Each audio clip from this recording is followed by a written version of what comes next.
Hello, and thank you so much for tuning in. Communication. How many of us have a difficult time communicating? Whether it's how we feel, what we're thinking, what we're going through, being able to express our traumas that we're experiencing in life, especially to the people that we love. Well, as frontline workers, that seems to be a common problem that is causing such issues, not only in relationships, but with our kids, our even coworkers, etc. And today's episode is not just geared towards frontline workers, but also to the future first responders and the population that we serve.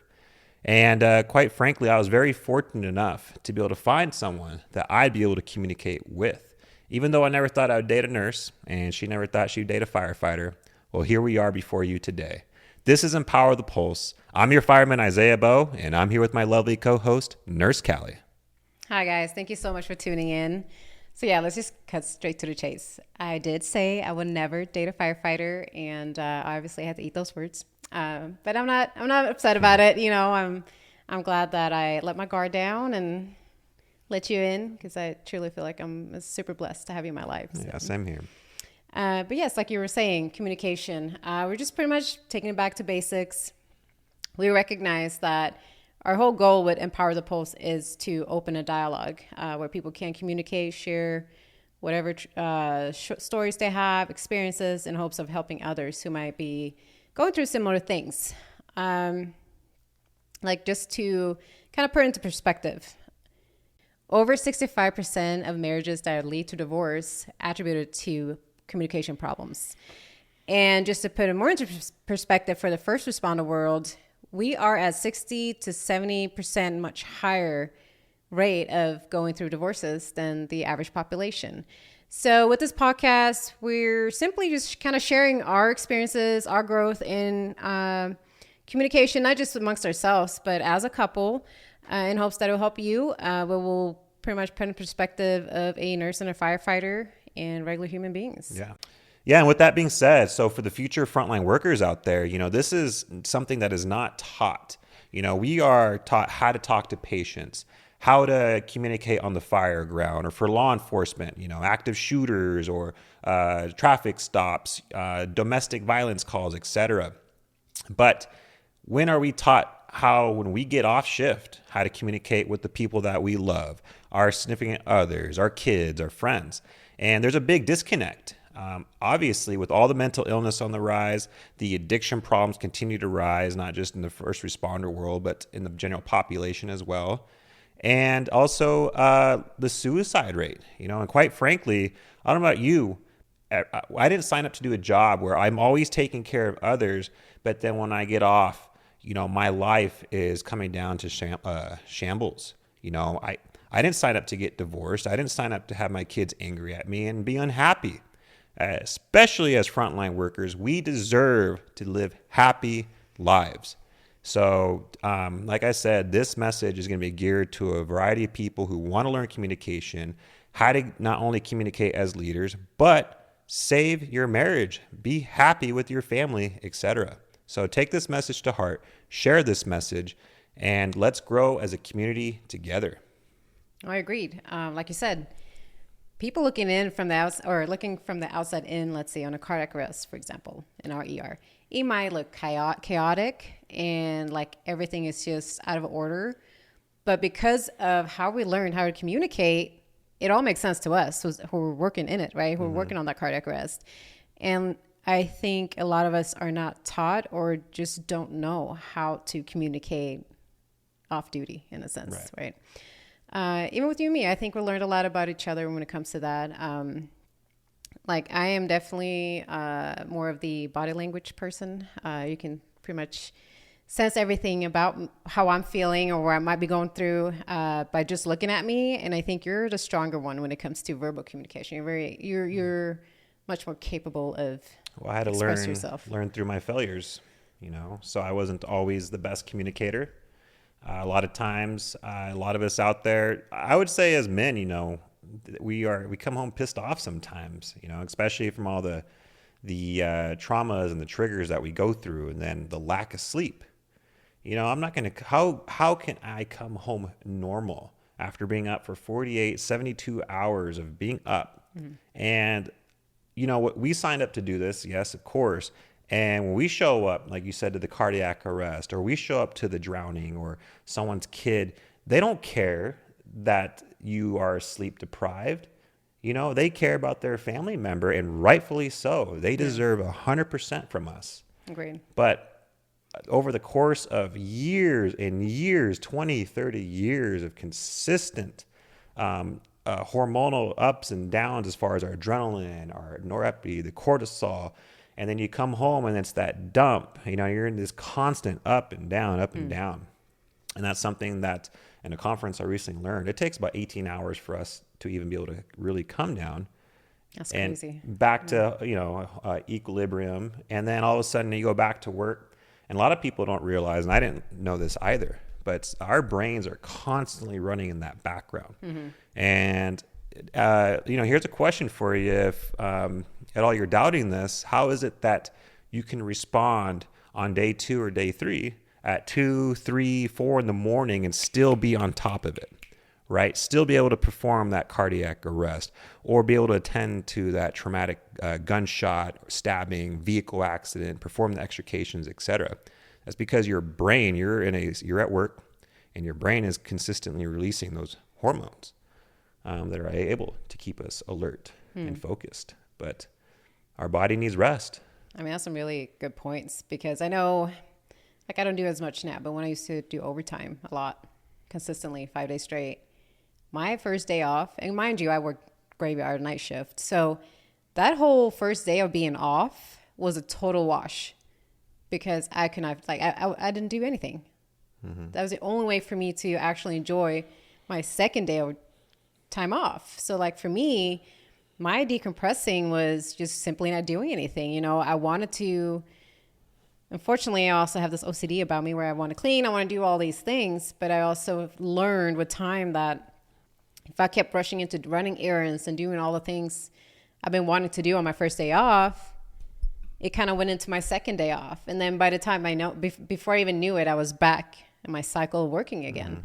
And that's how you lead to burnout, to be honest with you. And so even though we recognize that we might have an advantage of being both in the healthcare field in a sense, I've never ran on a call, so I can't quite relate to you all the way, but have an understanding. And I think one of the things I've had to learn, and I have to self-reflect as well, is no, but I know and perhaps reading the book, The Fit for Off Duty. I was never big on reading, let's put it that way. But this book is super easy read. You can do it in one reading. But it gave me a really good perspective, and I know you just read it yourself, of how much of a decompression you need. Even for you used to love, but I got to go work out. I got to do all these things on your first day off your cycle. And I'm like, listen, just simmer down. Right.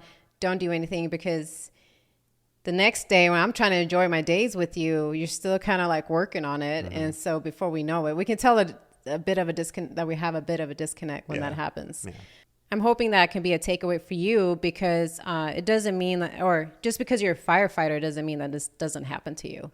Being on high alert as a police officer, EMS, nurses, whoever, physicians, they work a lot of hours, and it's well, at least one of my jobs, it's a very stressful environment. And so I think no matter what, you need to take that time to just self-reflect on that and decompress, and also kind of work through whatever you have witnessed, whatever trauma you absorbed from whatever call or shift that you had.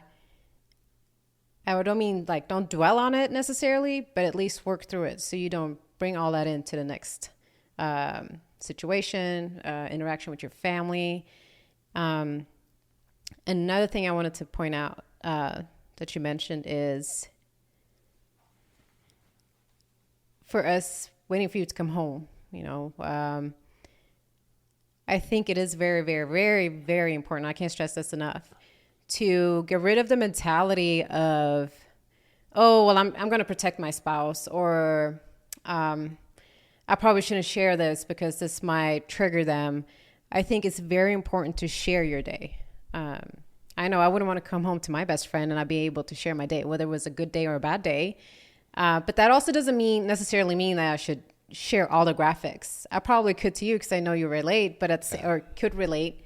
But everybody can't. And so I think it's important to learn the way you communicate, but also how your partner or family member, a child will respond differently to an adult, right?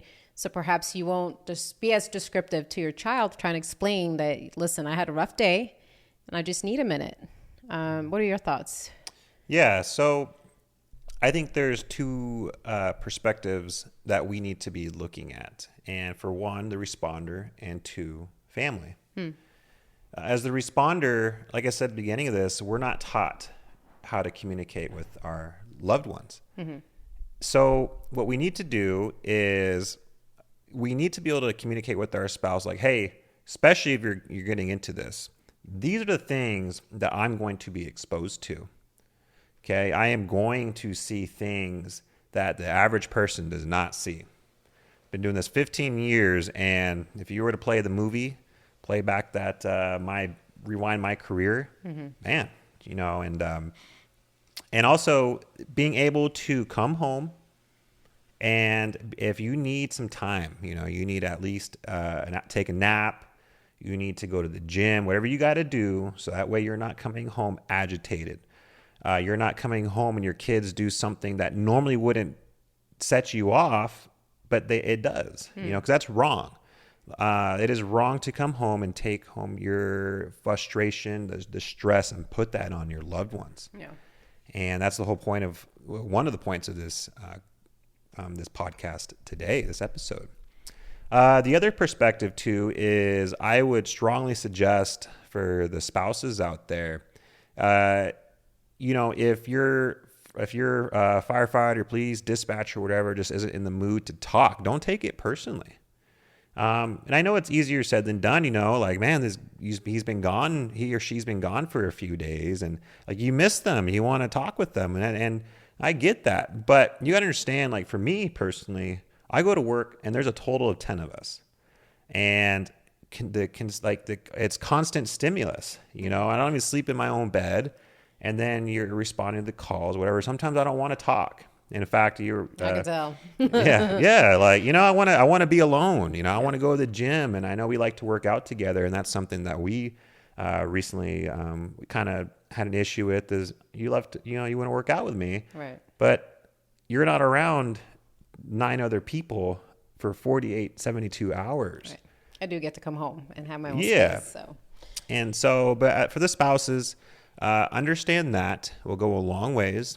And then being able to, you're on this journey with us, and I think that shows leadership and compassion when you allow your frontline worker to be able to talk about those calls. And if it's too graphic, just like, hey, can you kind of leave out, these type of parts? Yeah, give feedback. Yeah. I mean, I think. Sorry to cut you off, but I think that's the only way to kind of learn where our limitations are, right? And on each party learns how to communicate better with the other person. And speaking on that, when you mentioned having to have your personal space in a sense, trust me, it's hard. It's easier said than done. I kind of feel a little crazy sometimes. Like, to be honest, I'll work my shifts. Should have told me about before we started getting together. No, but okay, let's be real. Okay, so I tend to pick up on the days he has a cycle, so we can have some more days off together. I recognize that I do get my personal space when he's not here, and I come off from my 12-hour shift. Even though it might just be an hour or two, maybe 3 sometimes, because I have a hard time sleeping for more than 4 hours a day. I still have that personal space. There's nobody here. We don't have kids. So, I can make the choice to be alone. And as much as I know that I recognize and I know you need your space.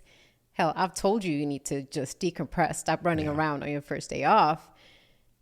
It is still very hard because I miss you. Yeah, you just want to show love and spend that time with you because we missed out on a few days, even though we talk and we have conversations in between shifts while you're on duty, we don't have the full on conversation sometimes, right? Because the tone might go off. You have to go on a call. And so as a person who's not out there running on calls, I think we hold on to all these things we want to share with our loved ones. Yeah. And so it can be very conflicting. And then I can only imagine for those of you who do have kids, I don't know, maybe just try something outside of the box. We don't have kids, so I can only imagine it being even more difficult because a child, depending on their age, might have less of an understanding or we're discussing right now. But I think maybe as the significant other of a first responder, maybe look at that opportunity as, okay, husband is coming home 8 a.m. today. It's Monday. Let me just take the kids out. So he at least gets a few hours of quiet time and not having to feel the guilt or whatever feeling he might have of not spending time with you.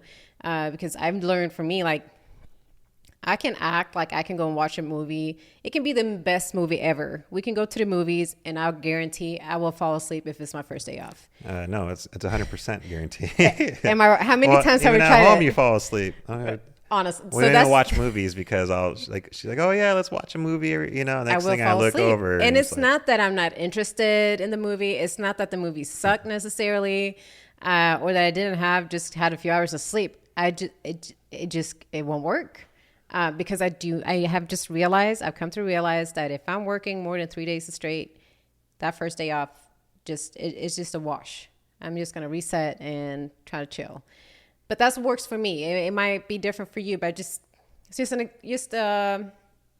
one tip, I guess, for you to try to think outside the box. And like I said, it is hard to not bug you when you come home, but at the same time, I think giving you space allows us to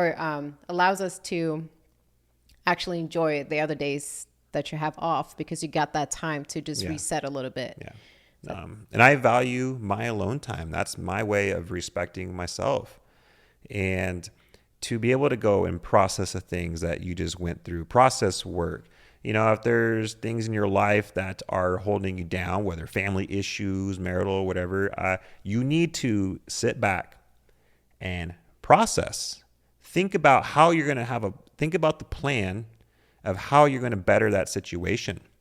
And that's another thing that I feel early on that I communicated with Nurse Kalli is that a pet peeve of mine is when I come up and I say, hey, what's wrong? And you brush off, because that's a common response, right? Mm-hmm. Another thing that we're not taught growing up is when something's bothering you, we just say, oh, it's fine. Right. Well, that's everyone knows the universal word for, oh, there's something wrong. And I hate that. Yeah. I don't want to hear, oh, it's fine. Oh, no, it's all right. And I can tell by your face that, something's not right. Yeah. And then it gets pushed off and like 2 days later, no, I established that with you early on. Like, look, like that is the best way that we can solve our issues. Mm-hmm. When I ask you what's going on, come from a place of love and compassion. Don't be pissed off, hey, ready for a fight. It's going to be obvious. They can see it on our face, fellas, that we're, so they remember everything from like 10 years ago in the exact time. I don't. Yep. We sure do have a good memory. Don't try us. But, I said, listen, if there's an issue, I'm going to ask you. And it's only fair that you explain to me what's bothering you so I can fix it. Mm-hmm. And by you holding on to it and delaying that conversation is traumatic as well. Because then I got to think about like, oh, what did I do wrong? What did I say? And I don't agree with that. I know I'm not everybody, but that's how I feel. And I feel that is being a leader. Yeah. Yeah. I'm glad you mentioned that because I do remember you saying that and I took heed to it. I think, and that's a key point, right? I think just as much as you have to learn how to be a good communicator, you do have to be a good listener. And I don't mean just like hear people out, but don't listen. Does that make sense? There's a difference. And so I did take heed to that when you told me. And on my end, what I've noticed is I respect that. And I try to, when you have asked me and something is bothering me, because trust and believe, you can see everything on my face. Okay. I have RBF on top of that. And so I know like it's hard for me to fake it in a sense, right? And so, but what I do appreciate about you is that when you ask me that, and sometimes me personally, I have a hard time communicating verbally when I'm in an emotional state, whether it's anger, frustration, hurt, whatever. It's hard for me to communicate verbally. And perhaps maybe that's why you can see it on me in my body language. But I do appreciate the fact that you ask me, and I try not to say I'm fine, but I might go silent and you wait without, I don't describe it, but I feel like I don't feel rushed. And this stems from trauma, my personal trauma from previous relationship where I got shut down, or, I had to relearn how to communicate. It sounds stupid, right? I'm in my 30s, but I literally have had to relearn on how to express my feelings, and be vulnerable with that. So, anyways, with that being said, I just, it does go both ways. Right. And so even though you expect an answer, you're not pushing me to the edge where I'm just, what I shut down. Does that make sense? You let me take my time. Yeah. And I think that has helped us a lot in being able to communicate and express our feelings and have an understanding of each other. Yeah. And a lot of my realization of how key communicating is with your significant other is a lot of us go through developmental childhood trauma where, I grew up with amazing parents, but it was definitely that tough love as well. I wasn't, all of us have different backgrounds coming up from different cultural ideologies. And, my father raised me to be a young man early on, and I'm grateful for that. But part of something I realized is I didn't know how to communicate what I'm feeling, what's bothering me. Instead, anger. I was quick to anger with a lot of things. And then you do this job.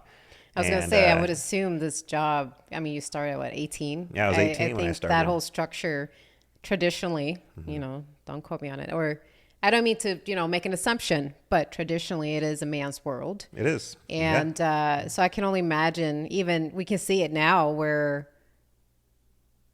that wedge is created between couples because you guys don't express. Right. Just telling your spouse or whoever when you come home, like, listen, I'm not in the mood right now, or hey, would you mind just give me some space because I had a really rough cycle, a rough call, this and this happened, and I'm feeling down, or whatever the situation might be. I think something so simple can make such a huge difference. Right. And even in this book, Fit for Off Duty, it talks about that from a spectrum of different career fields, military and the police, etc. But you're right. This alpha mentality, this old school, rub some dirt in it, suck it up, buttercup. Hey, I definitely feel, and I'm speaking on from a man's perspective, like, absolutely, you got to have that mental toughness. We are doing a dangerous job. And I don't care if you're a man or a woman, you better be able to perform your job. My life relies on that person next to us. But there's definitely some certain things this old school mentality is not successful in. Because if it was, why do we have an increase in suicide, addiction, mental illness, broken families? And like I said early on, I did not sign up to do a job where I give 100% of myself to others to come home to nothing. And so I'm not saying, we got a lot of people are probably like, oh, he's wanting to sissify. No, that's not all what I'm saying. What I'm saying is let's change the way we think. Yeah. Let's be smarter. Let's actually grow. We need to adapt. And so by adapting means, okay, who's the current people on my crew right now? Because we have a lot of younger generations coming in and different types of generations. Yeah. You always hear millennials, Gen Z. I don't know what else is out there now. Yeah. We have these different generations. And as a leader, the best thing you can do is sit there, and one style of talking to someone is not going to fit everybody. Right. I agree. But I think at the end of the day, a style that will work is being a leader, going up to your crew, to your business partners, your employees, and saying, hey, I care about you. If there is something wrong, if something at home is bothering you, you're having family issues, or struggling with addiction, or whatever it may be, come up to me. That door is open to you, because hey, you can be the best business owner or whatever, and you make all that money, you have the fancy cars or whatever. At the end of the day, when you have someone struggling, what's more important? Money or saving someone's life? I'm going to go with saving someone's life 100% of the time. Agreed. And so if we can break that barrier and stigma, and it's got to go both ways too. Part of becoming a leader is being able to have that conversation. That takes courage. Oh, sure. Hey, Cap, Captain for the people. We say Cap for short. Hopefully that's obvious. But I think they figured it out. hey, Cap. Hey, listen. Can I talk to you? And sure. And I'm not doing okay. This is what's bothering me, and it's really affecting me and my well-being right now. I don't know what to do. Mm-hmm. Well, yeah, I definitely think if, as a captain, supervisor, whatever you want to call it, as a leader of your crew, I think if you just at least open that dialogue of open communication, whether it's a big chance or a small chance, it still gives a chance for somebody to feel comfortable enough to come up to you and tell you what they got going on, right? I also wanted to reach out to, now that you're speaking about leadership, the new people. I don't care if you're becoming a firefighter, a nurse, especially in the ER, the critical care units, any type of nurse really, it will change you. Some more than others, especially if you never been in that environment before. But it definitely will change you no matter what. Somehow, some way, it will change you. And I think learning how you communicate the best and learning how to communicate with your loved ones will have a great impact on how well you will do with your own well-being in a sense. Now, I wanted to point out when it comes to communicating, especially with you guys out there, and I don't mean to sound sexist, okay? I just know that typically and traditionally, you are brought up to just kind of suck it up, like you said. But I will point out that, at least from my perspective and personal experiences, you have much more likelihood of creating a wedge in your relationship, like I mentioned earlier, if you don't communicate. Mm-hmm. And I was reading an article by the American Military University, they gave a in the article, there's a scenario of a husband coming home to his spouse, sharing how his day went. He had a bad call. So the option one was simply explaining, like sharing his experience to his spouse without traumatizing her. And it went something like, I had a bad call last night. We ran on a call. It was a couple. The wife didn't make it. She died. Mm-hmm. And then the other scenario is this couple was, nicely dressed, looked like they were headed for a date night.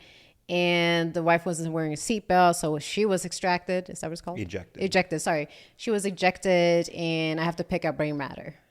I mean, you think about that. For me, it might not sound so crazy because even though I've never been on a call, I've seen things in my profession. And so go through some stuff. I might be a little desensitized. Does that make sense? Mm-hmm. It's not that I don't care. I'm just desensitized to certain things. Yeah. Whereas let's say a school teacher or whatever that might be too much. That might be too graphic. They might even want to watch a movie about that. You know what I'm saying? Mm-hmm. So I think learning the limitations, like we mentioned earlier, is really important. Mm-hmm. And just knowing that my recommendation is please share your day, because no matter how bad or how big or how small the thing is, you brushing it off or trying to protect your significant other, I think is only going to drift you apart. Yeah. Because from my end, I would feel like there's something going on. There's something wrong. Right. By just reading you. Mm-hmm. And by you trying to protect me or whatever you want to call it and not sharing something, I think would just kind of spiral down to something else. In a sense. We're on this journey together. Right. And So I was just talking to my barber about this. Outstanding guy. You know, he's always been so interested in the job, and he has a very successful business. And he's a leader. You know, he is. He's a good man. Comes from a good family, and always asking about the job. And here he is getting ready to get in the process and hopefully become one of us. And but I was just telling him, you know, a lot of times I'm passionate, you know, when it comes to this stuff. Oh yeah, we know. And you know, because look, you know, who am I to take these things lightly? Right. Right. Especially when you're dealing with people's lives. And I was just telling him, like what you just said, hey, this job will change you. You know, this job demands sacrifice, and rightfully so. We chose to do this, right? And when you're saving lives, our community deserves 100% when we are at work. Agreed. Okay. But I was telling him, you know, like, hey, you know, imagine if we started this early on, just like not having to wait to utilize our peer support teams. Like we need to do preventative measures prior to having to reach peer support. I feel that this message is going to be so important to the people entering our fields. And have your spouse watch this episode so that way they can have a better understanding. But I told him, I was like, look, you need to share this with your wife. She needs to know what you are going to be experiencing, because these jobs that we do are completely different than anything else out there. And the things that we will experience will come home with us. And your wife, your significant other, your family, your kids are going to notice. And we're here coming from a place of love and compassion, and we want to see people happy. We want to see people successful and live happy lives. And longevity is so important. So I hope that resonates with you, what we're saying. You know, we just, we don't want to see other people hurting themselves, harming themselves or their families. And it's these issues that people are going through, like I said, continues to rise and devastate people, and that's not right. And I when I say this, I know this is not just in the nursing world, but the pressure I feel, I've done this for almost 7 years now, it's getting harder. It is getting harder. You know, we signed up for this job. At the same time, it is getting harder to perform. Because of different factors. And we noticed that especially after COVID. And so I understand why it might be hard to take that extra step of, you know, take the initiative. But I think this is a good reminder to do so. At least start with self-reflection, you know, start there, just learning about yourself. Because like you said, there is an increase in fentanyl overdoses, or just overdoses in general, addiction, mental health, and a decline in mental health. And we are not protected from that. You know, no, we are, if anything, quite frankly, we're more susceptible to it, believe it or not. You know, it's not because I'm saying so. The research show it. Yeah. We have a much higher suicide rate, especially amongst police and firefighters. Well, that's the leading cause of death now. That's true. Not from fires or active shooter situations, etc. It's actually noted in the research that specifically for firefighters and police officers are more likely to die from suicide than on duty. So, I mean, that just puts it in perspective how important belonging and in order to have a sense of belonging, we have to have a communication, right? We have to talk to each other. And so I think that's a start. If we start by getting better communication and communicating, whether that's sharing our feelings and thoughts and just having a better understanding of each other, it can go a long way. And so we recognize that, yes, it is a little harder nowadays to go about our days and do the things we do often on duty. But that also should be a reminder that you need to work a little harder at it. Not just for others, but mainly for yourself, so you can be there for others. Some statistics, you said addiction. Someone that we'll be bringing on soon who lost her son to a fentanyl overdose, first time, and he passed away. But she's posting billboards throughout the city and saying about 5,000 people a month are losing their lives from overdoses. I just did a video recently, 703,000 suicides approximately globally, around 46,000 here in this nation last year. And so take those numbers and think about that.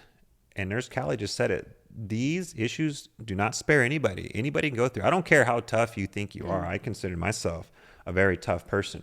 You know, my dad, he was a man. You know, my mom, old school.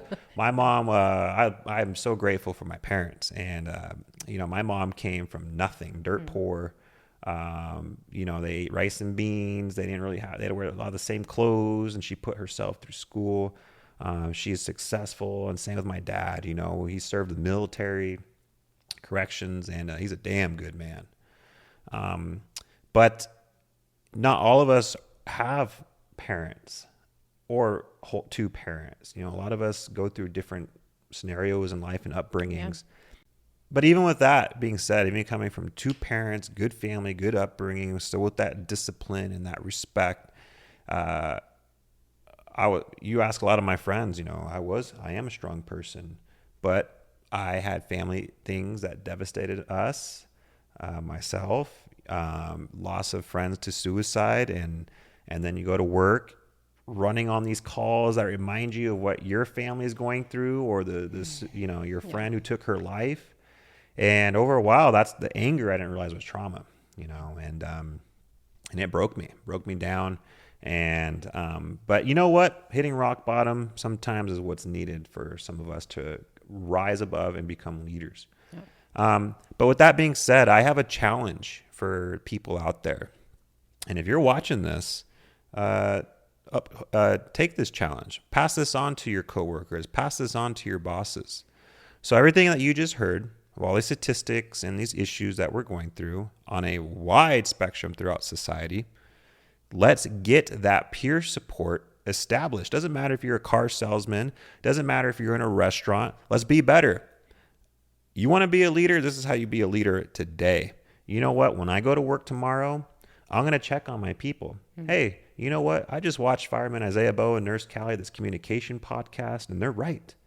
So you know what? Hey, my brother, how are you? My sister, you know, what can I do? Is there anything going on? Hey, you know what? If nothing's going on right now, I'm always going to answer my phone for you. You can always come up to me and tell me what's going on. Let's go get coffee. Let's do something proactive.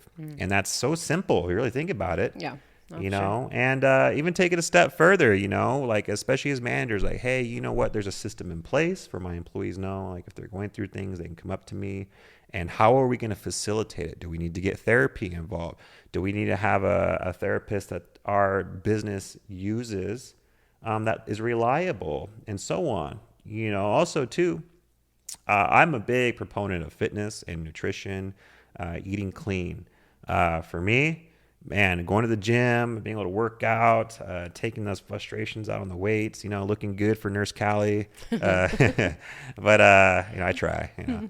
But for me, boxing, I haven't done it in a little bit, but I used to just come home, go with the buddies or hit the bags.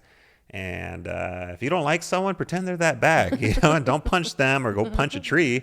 But I promise, you know, it's so much better to hit a bag than hit someone in real life. The next, you know, there's two losers in a fight. And so, yeah, I like that. It just to summarize, you know, number one, check in on yourself, check yourself, check in on your loved ones, and check in on your coworkers. Yeah, I think that can go a long way. It is so much simple. Just take a leap of faith. Yeah. And just try. It will work. Okay. Someone might look at you weird too, especially if, you know, initially like they're gonna, there's a change, you know, and you know, and something I want to share that the both of us are believers in Christ, and we're here to serve our Lord, and we're here to serve God. And like we've said, you know, it's okay if people don't believe. You know, I hope that people can, through our love for each other and for our people, see God through us. And we're not going to be demanding people, you go to church. But if you want to go to church, you know, we just recently started going to a church here in Vegas and just beautiful people and it's a good message. But this is a calling and we're answering it. And I don't think that you need to be a believer to see that we are leaders and we care about you. We care about your family and your well-being. True. So, like I said, we need that community. We need your help. We need this message to reach people. And so, first step in being a leader, after watching this episode, take it in, say, I will be better. I will be there for my people. And then also share, like, subscribe, because that helps us get to the most vulnerable people in our society. Great. So yeah, I kind of said it better myself. If it wasn't for faith, I probably would have been here. Faith got me through my loneliest times of my life. And speaking of that, we will be touching on a heavy subject next episode, so please stay tuned for that. We will be talking about suicide. I know it's a touching a heavy subject, but we need to have it. We need to have that discussion. And so we'll start with that on next episode, where Fireman Isaiah Bowe will be sharing his story, and namely his friend Nicole's story, who suicided a couple years ago. And thankfully, I'm thankful of our parents who gave us the blessings to share the story. Yeah. Nurse Kalli was saying, yes, next episode is going to be heavy and going to be speaking on my friend Nicole. And she was an outstanding, wonderful human being that was there for others. And because of her, people to this day are walking and are alive from her work. And I just hope that that story inspires others who are dealing with the loss of loved ones from suicide or the overdoses, that we need more people like Nicole's parents, because this is going to continue to go on, unfortunately. And imagine if through that pain, through that suffering, you're able to be there for others. And what a what a very powerful, meaningful thing to do, is showing others like, hey, I lost something I just love the most in my life, and that's my kids, my family. But you know what? I can either hold on to the pain, which is okay if you're not ready. It's a very hard thing, but perhaps through us, through our example, through Empower the Pulse, you can say, you know what, they're right. I want to step up and be there for others. And we need to have those discussions, and so, but yeah, we're going to wrap this up now. And, we hope that this message was inspiring to you and motivates you to grow. That's all it is growing and learning.